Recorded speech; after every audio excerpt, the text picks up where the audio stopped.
نحمده ونصلي على رسوله الكريم أما بعد فأعوذ بالله من الشيطان الرجيم بسم الله الرحمن الرحيم الذين يتبعون الرسول النبي الأمي الذي يجدونه مكتوبا عندهم في التوراة والإنجيل يأمرهم بالمعروف وينهاهم عن المنكر ويحل لهم الطيبات ويحرم عليهم الخبائث ويضع عنهم إصرهم والأغلال التي كانت عليهم فالذين آمنوا به وعزروه ونصروه واتبعوا النور الذي أنزل معه أولئك هم المفلحون الذين وہ لوگ یتبعون الرسول جو اتباع کرتے ہیں رسول صلی اللہ علیہ وسلم کی، النبی الامی وہ نبی جو امی ہے، الذی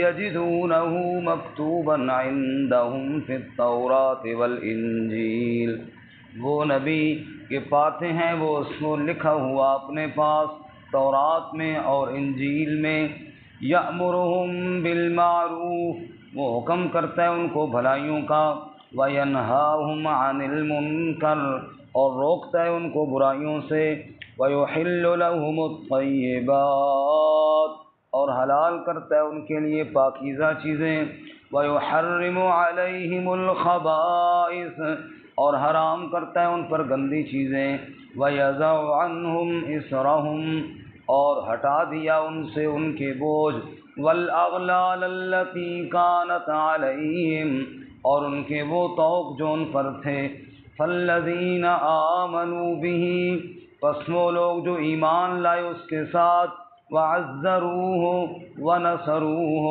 اور عزت کی اس کو اور نصرت کی اس کی، واتبعوا النور الذي انزل معه اور اتباع کی اس نور کی جو اتارا گیا ان کے ساتھ، اولئک هم المفلحون یہی لوگ ہیں فلاح پانے والے۔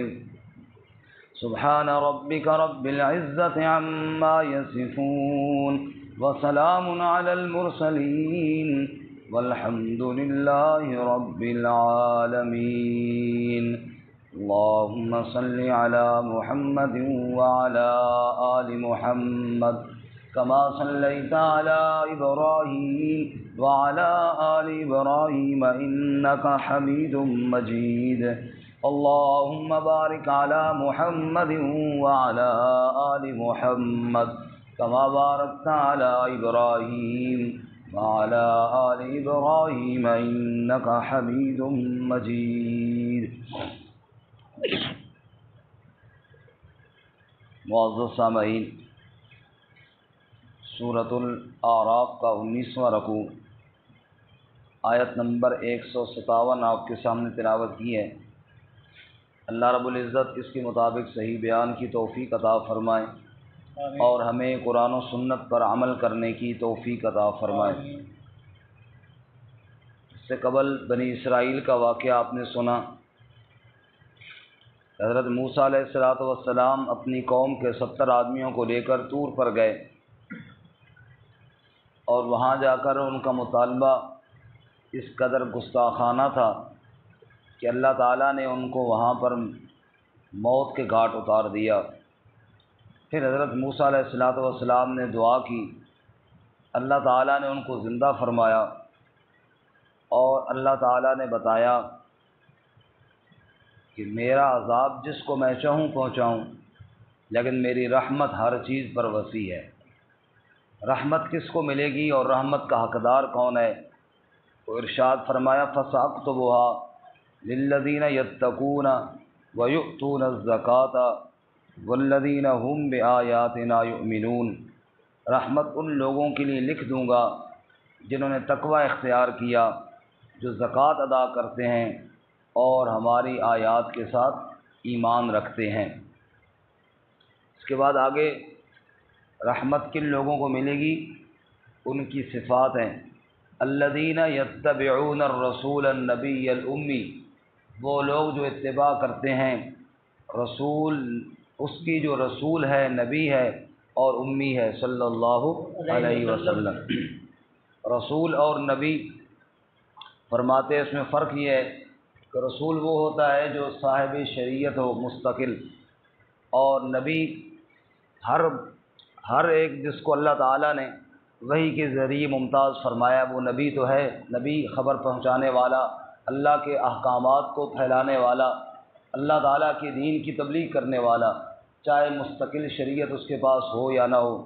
جیسے کہ موسیٰ علیہ الصلوۃ والسلام کے پاس اللہ تعالیٰ نے تورات نازل کی تو مستقل شریعت تھی، اور ہارون علیہ الصلوۃ والسلام ان کے پاس الگ سے کوئی شریعت نہ تھی، بلکہ وہی شریعت جو حضرت موسیٰ علیہ الصلوۃ والسلام تھی اسی کے مبلغ تھے۔ تو ہارون علیہ السلام نبی اور موسیٰ علیہ السلام رسول بھی اور نبی بھی، یعنی ہر رسول نبی تو ہوتا ہے اور ہر نبی رسول نہیں ہوتا۔ حضرت محمد صلی اللہ علیہ وسلم اللہ کے رسول بھی ہیں، اللہ کے نبی بھی ہیں، وہی بھی آتی ہے اور آپ صاحب کتاب بھی ہیں، صاحب مستقل شریعت بھی ہیں صلی اللہ علیہ وسلم۔ اسی لیے قرآن کریم میں یا ایھا الرسول بھی فرمایا اور یا ایھا النبی بھی فرمایا، آپ کو رسول بھی کہا گیا اور آپ کو نبی بھی کہا گیا۔ یہاں پہ اس موضوع کی بات تو نہیں، لیکن وہ حدیث یاد آئی جس میں رسول اللہ صلی اللہ علیہ وسلم نے ایک صحابی کو دعا سکھائی، اللہم اسلمت وجہی الیک وفوضت امری الیک والجأت ظہری الیک رغبۃ ورہبۃ الیک لا ملجا ولا منجا منک الا الیک آمنت بکتابک الذی انزلت وبنبیک الذی ارسلت۔ اے میرا صحابی، جب رات کو تو بستر پر آئے تو یہ کلمات پڑھا کر، اللہم اسلمت وجہی الیک، اے اللہ میں نے اپنا چہرہ تیرے آگے فرما بردار کر لیا، وفوضت امری الیک، اور اپنا معاملہ تیرے حوالے کر دیا، والجأت ظہری الیک، اور اپنی پیٹھ کو تیری طرف ٹھکانہ دے دیا، رغبۃ ورہبۃ الیک، اے اللہ بڑی امید ہے، بڑا شوق بھی ہے، ڈر بھی ہے تیرا، لا ملجا ولا منجا منک الا الیک، نہ کوئی نجات کی جگہ ہے نہ کوئی پناہ کی جگہ ہے سوائے تیرے، آمنت بکتابک الذی انزلت، میں تیری اس کتاب پر بھی ایمان لاتا ہوں جس کو تو نے نازل کیا، وبنبیک الذی ارسلت، اور تیرے اس نبی پر بھی ایمان لاتا ہوں جس کو تو نے بھیجا ہے۔ یہاں پر رسول اللہ صلی اللہ علیہ وسلم نے لفظ نبی کا استعمال کیا۔ کون سا لفظ استعمال کیا جی؟ اب جب صحابی نے دعا نبی پاک کو سنائی نا یاد کر کے، اس نے نبی کی جگہ پر رسول کا لفظ پڑھا، وَبِرَسُولِكَ الَّذِي أَرْسَلْتَ، تیرے اس رسول پر ایمان رکھتا ہوں جس کو تو نے بھیجا ہے۔ آپ نے فرمایا نہیں، تم کہو وَبِنَبِيِّكَ الَّذِي أَرْسَلْتَ۔ اب قرآن میں ہے رسول بھی آپ ہیں، نبی بھی آپ ہیں، جیسا ابھی میں نے تھوڑی وضاحت کی کہ رسول کا لفظ نبی کی بنسبت اور زیادہ درجے والا ہے، تو آپ نے کیوں روکا؟ فرمایا اس لیے آپ نے روکا کہ اس میں تو کوئی شک نہیں، میں اللہ کا رسول بھی ہوں، میں اللہ کا نبی بھی ہوں، لیکن میں جو تجھے دعا کی کلمات سکھا رہا ہوں نا، میں نے لفظ نبی کا بولا تو تو بھی وہی لفظ بول جو میری زبان سے نکلا ہے، تو بھی وہی لفظ بول جو میری زبان سے نکلا ہے۔ اللہ تعالیٰ ان الفاظ پہ اتنا خوش ہوتے ہیں کہ یہ شخص میرے نبی صلی اللہ علیہ وسلم کی اتباع کرنے والا ہے، میرے نبی صلی اللہ علیہ وسلم کی اتباع کرنے والا۔ کیا فرماتے ہیں جی؟ الذین، وہ لوگ، یتبعون الرسول النبی الامی، جو اتباع کرتے ہیں جو رسول ہے اس کی، جو نبی ہے صلی اللہ الامی، جو امی ہے، کسی سے دنیا میں پڑھا ہوا نہیں ہے، امی ماں والا، اور امی ام القریٰ والا۔ ام القریٰ مکہ مکرمہ کو کہتے ہیں، ساری بستیوں کا مرکز ہے، تو آپ مکہ والے بھی ہیں اور آپ ماں والے بھی ہیں، یعنی دنیا میں اور کسی شخص سے پڑھ کر نہیں ہے۔ وہ چھوٹا بچہ جو ابھی سکول نہ گیا ہو، ابھی مدرسے نہ گیا ہو، وہ ہوتا ہے امی. ابھی وہ ماں والا ہی ہے، اس نے جو سیکھا ہے ماں سے ہی سیکھا ہے اور کسی کے پاس نہیں گیا. تو حضور اکرم صلی اللہ علیہ وسلم بھی امی تھے، آپ ماں والے تھے اور کسی کے پاس دنیا میں پڑھنے کے لیے نہیں گئے. اس کے بعد جبرائیل آئے اور اللہ کی وحی لے کر آئے، آپ کے استاد اللہ تعالیٰ ہے اور کوئی نہیں ہے. تو برکت فرمایا وہ نبی جو رسول ہے، امی ہے، الذی یجدونہ مکتوبا عندہم فی التوراۃ والانجیل. یہ وہ نبی ہے جس کو وہ لکھا ہوا پاتے ہیں اپنے پاس، تورات میں بھی اور انجیل میں بھی. تورات میں بھی میرے نبی کا تذکرہ موجود، انجیل میں بھی میرے نبی کا تذکرہ موجود. اور نبی پاک تو رہے اپنی جگہ پہ، آپ کے صحابہ کا تذکرہ بھی موجود ہے، جیسا کہ آگے آئے گا انشاءاللہ 26ویں پارے میں. ذالک مثلہم فی التوراۃ ومثلہم فی الانجیل. اللہ فرماتے ہیں میں نے اپنے محبوب کے صحابہ کا تذکرہ بھی تورات و انجیل میں کر دیا ہے. اب وہ نبی مکرم صلی اللہ علیہ وسلم جس کی اتنی عظمت ہے، وہ آیا کیوں ہے، اس کے آنے کا مقصد کیا ہے؟ فرمایا یأمرہم بالمعروف، وہ حکم کرتا ہے ان کو بھلائیوں کے ساتھ. آپ نے ہر اچھی کام، اچھی بات کرنے کا حکم دیا. وَيَنْهَاهُمْ عَنِ الْمُنْكَرِ، اور روکتا ہے ان کو برائیوں سے. بھلائیوں کا حکم دینے والا، برائیوں سے روکنے والا بن کر میرا محمد آیا ہے صلی اللہ علیہ وسلم. حضور اکرم صلی اللہ علیہ وسلم جب تشریف لائے، دنیا کی حالات کیا تھی اللہ نے نقشہ بیان کیا دوسرے مقام پر. وَإِن كَانُوا مِن قَبْلُ لَفِي ضَلَالٍ مُبِينٍ، میرے نبی کے آنے سے پہلے سب کھلی گمراہی کے اندر مبتلا تھے. میرے نبی نے بھلائیوں کا حکم دیا، برائیوں سے منع کیا، پھر اسی قوم اور معاشرے کے لوگ ہدایت کے اتنے اعلیٰ درجے پر پہنچ گئے کہ اللہ تعالیٰ نے ان کو معیار قرار دے دیا اور ارشاد فرمایا فَإِنْ آمَنُوا بِمِثْلِ مَا آمَنْتُمْ بِهِ فَقَدْ اهْتَدَوْا. اوے لوگوں، قیامت تک آنے والے لوگوں کے لیے حکم یہ ہے وہ اس طرح ایمان لائیں جس طرح میرے نبی کے صحابہ ایمان لائے ہیں. اس لیے اللہ فرماتے ہیں یأمرہم بالمعروف، میرا نبی بھلائیوں کا حکم ان کو دیتا ہے. وَيَنْهَاهُمْ عَنِ الْمُنْكَرِ، اور برائیوں سے ان کو منع کرتا ہے، روکتا ہے. وَيُحِلُّ لَهُمُ الطَّيِّبَاتِ، اور آپ کی ایک اور صفت وَيُحِلُّ لَهُمُ الطَّيِّبَاتِ، آپ پاکیزہ چیزوں کو حلال کر کے بتاتے ہیں. حلال کرنے والی ذات تو اللہ کی ہے، لیکن اللہ کا حکم سنانے والی ذات محمد الرسول اللہ صلی اللہ علیہ وسلم. محبت سے بولے اور میری طرف بھی دیکھیں، آپ نیچے سے نا نیند آ جاتی ہے. ورنہ وہ حلال کرنے والی ذات تو اللہ کی ہے اور اللہ کا حلال بتانے والی ذات محمد الرسول اللہ صلی اللہ علیہ وسلم کی ہے.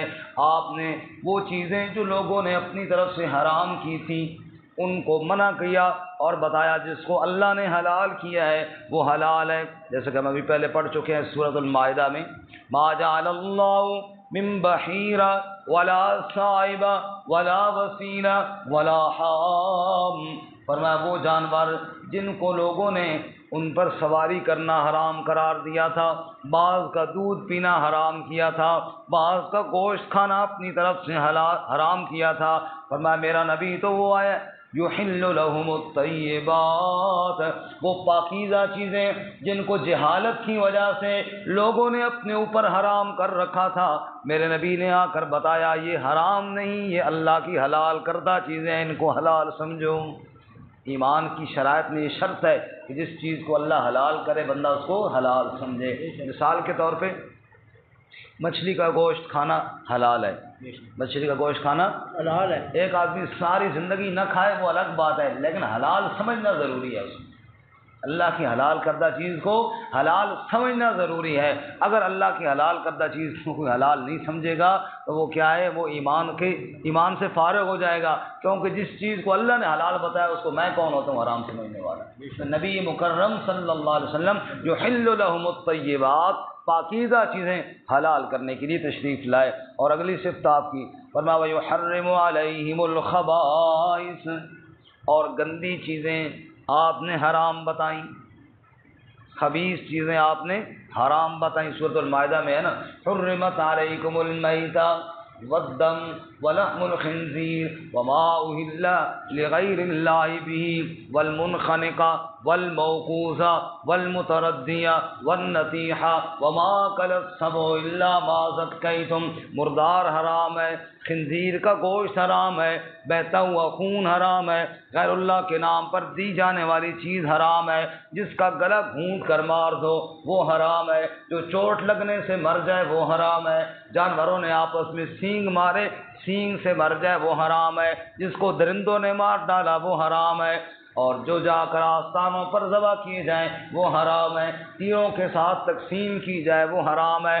اللہ کے نبی صلی اللہ علیہ وسلم نے ایک ایک حرام چیز کو، ایک ایک گندی چیز کو گن کر کے امت کو بتایا ہے، یہ حرام ہے وہ حرام ہے۔ اسی طرح برے اخلاق سے منع کیا، برے عقائد سے منع کیا، برے اعمال سے منع کیا۔ قل تعالوا اتل ما حرم علیکم ربکم الا تشرکوا بہ شیئا، شرک کو حرام کیا، ماں باپ کی نافرمانی کو حرام کیا، فحاشی اور عریانی کو حرام کیا، اولاد کے ناحق قتل کو حرام کیا، کسی ذی روح کے ناحق قتل کو حرام کیا، یتیموں کا مال کھانے کو حرام کیا، ناپ تول میں کمی کرنے کو حرام کیا، جھوٹی گواہی کے ساتھ پیسہ کمانے کو حرام قرار دے دیا۔ اور میرا نبی محمد مصطفیٰ صلی اللہ علیہ وسلم یہ تو وہ شان لے کر آیا ہے، وَيُحَرِّمُ عَلَيْهِمُ الْخَبَائِثَ، گندی چیزیں تمہیں حرام کر کے بتاتا ہے، پاک چیزیں تمہیں حلال کر کے سمجھاتا ہے۔ سبحان اللہ سبحان اللہ۔ وَيَضَعُ عَنْهُمْ إِصْرَهُمْ وَالْأَغْلَالَ الَّتِي كَانَتْ عَلَيْهِمْ، اور میرے نبی صلی اللہ علیہ وسلم نے بوجھ اور طوق جو تم پر تھے وہ بوجھ اور طوق ہٹا ڈالے۔ بوجھ اور طوق کیا تھے؟ جہالت کی رسمیں، جہالت کی بات۔ اگر کوئی بیٹے کو منہ بولا بیٹا، کسی کے بیٹے کو منہ بولا بیٹا بنا لیتا، اس کو سگا بیٹا سمجھتا، یہ ایک بوجھ تھا۔ یہ کیا تھا جی؟ بوجھ تھا۔ اللہ تعالیٰ نے اللہ کے نبی صلی اللہ علیہ وسلم نے حضرت زید رضی اللہ تعالیٰ عنہ کو اپنا منہ بولا بیٹا بنایا، پھر زید کا نکاح زینب سے کرایا، پھر زید نے زینب کو طلاق دی۔ حضور اکرم صلی اللہ علیہ وسلم نے اللہ کے حکم سے خود زینب کے ساتھ نکاح کیا، تاکہ دنیا کو پتہ چلے کہ زینب میری بہو نہیں تھی، کیونکہ زید میرا بیٹا نہیں، زید تو حارث کے بیٹے تھے۔ آپ صلی اللہ علیہ وسلم نے وہ بوجھ اور جہالت کے طوق جو لوگوں کے گلے میں پڑے ہوئے تھے، اپنے عمل کے ساتھ ان بوجھ اور طوقوں کو ہٹا کر پھینک دیا، کاٹ کر پھینک دیا، اور بتایا جہالت کے بوجھ اور جہالت کے طوق اب نہیں رہیں گے، اب رہے گی تو رب کی شریعت رہے گی اور اللہ تعالیٰ کا حکم باقی رہے گا۔ چنانچہ آپ نے اس بوجھ کو ہٹا دی۔ اسی طرح اور کئی جہالت کے بچیوں کو زندہ درگور کرنا، یہ گلے کا طوق تھا نا معاشرے کا۔ میرے نبی صلی اللہ علیہ وسلم کو اللہ تعالیٰ نے جو بیٹیاں عطا فرمائیں تو 4 عطا فرمائیں، آپ نے ان کی پرورش کی اور ان کی نکاح کر کے بتایا امت کو کہ یہ جو تم نے بوجھ سمجھا ہوا وہ بوجھ نہیں ہے، بلکہ اصل میں یہ جہالت کا طوق تھا جو تمہارے گلے میں پڑا ہوا تھا۔ محمد مصطفیٰ صلی اللہ علیہ وسلم نے اس جہالت کے طوق کو کاٹ کر پھینک دیا۔ فرمایا میرے نبی صلی اللہ علیہ وسلم کون ہے؟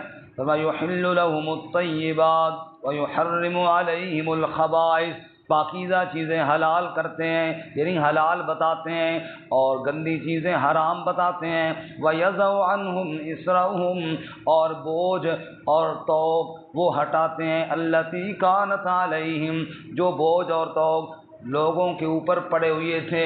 میرے نبی صلی اللہ علیہ وسلم نے جہالت کے بوجھ، جہالت کے طوق کاٹ کر پھینک دیے۔ اسی طرح آپ دیکھیے جی، رسول اللہ صلی اللہ علیہ وسلم کے آنے سے پہلے سود والا طوق لوگوں کے گلے میں پڑا ہوا تھا، اضعافا مضاعفہ۔ اور جناب ایک آدمی نے سود کے پیسے لیے، اب وہ مدت پوری ہوئی، اس کے پاس پیسے نہ بنے، سود بڑھا دیا گیا اور اس کے جناب اور قرضہ دے دیا گیا۔ جیسے آج ہمارے اوپر وہی طوق پڑا ہوا ہے، پاکستانی قوم پر وہی جہالت کا طوق پڑا ہوا ہے۔ قرضہ جناب لے رہے ہیں، سود پہ سود لے رہے ہیں اور زندگیاں گزری جا رہی ہیں، ملک کنگال ہوتا جا رہا ہے، قرضہ نہیں ادا ہو پا رہا ہم سے۔ یہ وہ جہالت کے طوق تھے جو امت کے اندر رائج تھے، ہمارے نبی صلی اللہ علیہ وسلم نے ان کو کاٹ کر پھینکا۔ کاش جب ہم نے ملک پاکستان بنایا تھا، نعرہ لگایا تھا لا الہ الا اللہ محمد الرسول اللہ، اور محمد الرسول اللہ کا لایا ہوا نظام بھی ہم لے آتے اسی وقت، اور یہ سود اور سودی قرضے نہ ہوتے، آج ہمارا ملک خوشحال ہوتا۔ لیکن یہ سود ایسی لعنت ہے کہ جہاں گیا، جیسے کہ رسول اللہ صلی اللہ علیہ وسلم نے فرمایا کہ سود جہاں پہ جاتا ہے ان کو برباد کر کے رکھ دیتا ہے۔ آج سود نے پوری قوم کو کیا کر دیا ہے؟ کنگال کر دیا۔ اللہ اس سے ہماری جان چھڑائے۔ برکت فرماتے ہیں جی والاغلال التی کانت علیہم۔ اب وہ لوگ، چونکہ بات تو یہ چل رہی تھی نا کہ جن لوگوں کو اللہ کی رحمت ملے گی وہ لوگ کون ہیں، اللہ کی رحمت کے اصلی حقدار کون ہیں، تو ساتھ رسول اللہ صلی اللہ علیہ وسلم کی صفات بیان کر دی کہ جتنی شان والا نبی آیا ہے، اب اللہ کی رحمت کے حقدار وہ لوگ ہوں گے جو اس نبی کی اتباع کریں گے، جو اس نبی کی کیا کریں گے؟ وہ لوگ اتباع کریں گے۔ اس لیے آگے فرمایا فالذین آمنوا بہ، پس وہ لوگ جو ایمان لائے اس کے ساتھ، وعزروہ ونصروہ، اور آپ کی عزت کی، آپ کی توقیر کی اور آپ کی نصرت کی۔ دونوں باتیں جی، ایک آپ کا عزت کرنا، آپ صلی اللہ علیہ وسلم کا احترام کرنا، جو کہ ہر مسلمان پر، ایمان والے پر فرض ہے۔ نعوذ باللہ معاذ اللہ، ایک بال کے برابر بھی اگر آپ صلی اللہ علیہ وسلم کی عزت اور عظمت میں کمی آ گئی، دل کے اندر کمی آ گئی یا عمل کے اندر کمی آ گئی، تو وہ بال برابر بھی اللہ اپنے نبی کی بے ادبی برداشت نہیں کرتے۔ آپ صلی اللہ علیہ وسلم کا عزت، آپ کا احترام کرنا امت پر فرض ہے۔ اور دوسری بات وَنَصَرُوهُ، نصرت آپ کی کیا ہے؟ وہ دین جو آپ لے کر آئے ہیں، اس دین کی نصرت یہی آپ صلی اللہ علیہ وسلم کی نصرت ہے، یہی آپ صلی اللہ علیہ وسلم کی خدمت ہے کہ وہ جو دین آپ لے کر آئے ہیں اس دین کی نصرت کی جائے، اس دین کو دنیا میں پھیلایا جائے۔ اور فالذین آمنوا بہ، بس وہ لوگ جو ایمان لائے میرے نبی کے ساتھ، وعزروہ، اور میرے نبی کی توقیر کی، میرے نبی کی عزت کی، ونصروہ، اور میرے نبی صلی اللہ علیہ وسلم کی نصرت کی، واتبعوا النور الذی انزل معہ، اور اس نور کی اتباع کی جو نور میں نے آپ پر نازل کیا۔ وہ نور کون سا ہے؟ قرآن پاک۔ وہ نور کون سا ہے؟ قرآن پاک۔ اللہ تعالیٰ نے آپ پر قرآن کو آپ کو نور بنا کر نازل فرمایا۔ واتبعوا النور الذی انزل معہ، اور اتباع کی اس نور کی جو آپ کے ساتھ اتارا گیا۔ اولئک هم المفلحون، یہی لوگ فلاح پانے والے ہیں۔ گویا کہ جو آپ پر ایمان لائے، آپ کی عزت اور توقیر کا خیال کرے، اور جو دین آپ لے کر آئے ہیں اس دین کی نصرت اور تائید کرے، اور جو قرآن آپ پر نازل ہوا ہے اس قرآن کی اتباع کرے، اللہ فرماتے یہی لوگ کامیاب ہونے والے ہیں، کیونکہ یہ اللہ کی رحمت کے حقدار بن گئے ہیں۔ اللہ ہمیں عمل کی توفیق عطا فرمائے۔ ترجمہ دوبارہ سنیں۔ الذین یتبعون الرسول النبی الامی، وہ لوگ جو اتباع کرتے ہیں اس رسول کی جو نبی ہے، امی ہے۔ الذی یجدونہ مکتوبا عندہم فی التوراۃ والانجیل، وہ لوگ پاتے ہیں اس کو لکھا ہوا اپنے پاس تورات میں اور انجیل میں۔ یأمرہم بالمعروف، حکم کرتا ہے ان کو بھلائیوں کے ساتھ۔ وَيَنْهَاهُمْ عَنِ الْمُنْكَرِ، اور روکتا ہے ان کو برائیوں سے۔